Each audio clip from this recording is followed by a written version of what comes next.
Hello, this is a very quick look at the Sony Xperia C4 mobile phone. This is an Android mobile.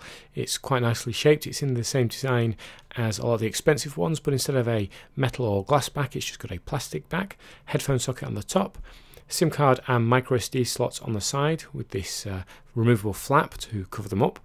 You've got a power and screen lock button just below that. That's the silver key. You've got the volume up, volume down just on the side, which also act as zoom buttons, and a dedicated camera key, which is pretty cool. You long hold that, and even if the screen's locked, it'll go to the camera.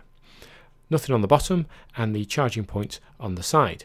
This does have NFC, as you can see, just on the back there. It's just got the little icon.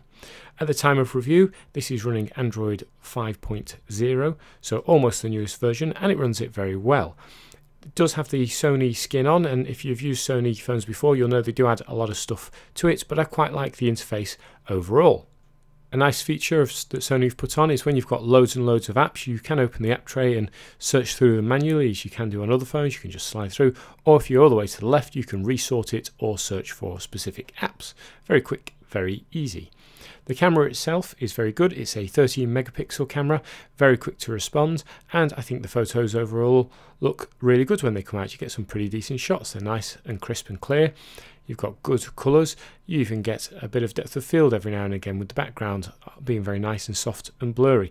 And it's got a really interesting range of apps built in for this. So when you open, you can have camera apps, AR effects, things like that, have dinosaurs running around in your video, and you can then add even more apps that do lots of different things, time shifts, Vine, things like that, all sorts of stuff, really worth experimenting with.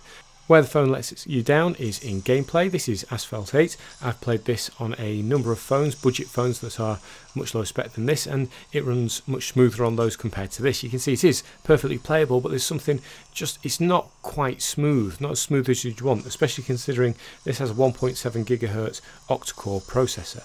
However, if you do boot up some other games, such as Mon Combat 5, it does work fine. So games are playable. And as you can see, what's really good is the screen is such a nice size that your hands just never get in the way of the action. The 5.5-inch screen is also really good for web browsing, so it's nice and responsive. You can see lots on the screen, and it's great if you are also a video watcher. So if you like streaming videos and looking at them on your phone, you can see you get a really nice big screen. The picture's really clear, and you get really good viewing angles. You don't have to be sat straight on, so if you want to show this to someone, you can both see it at the same time.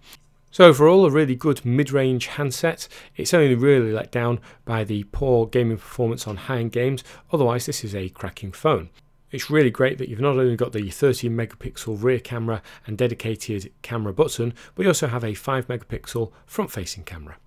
I hope you found this short review useful. Thanks for watching.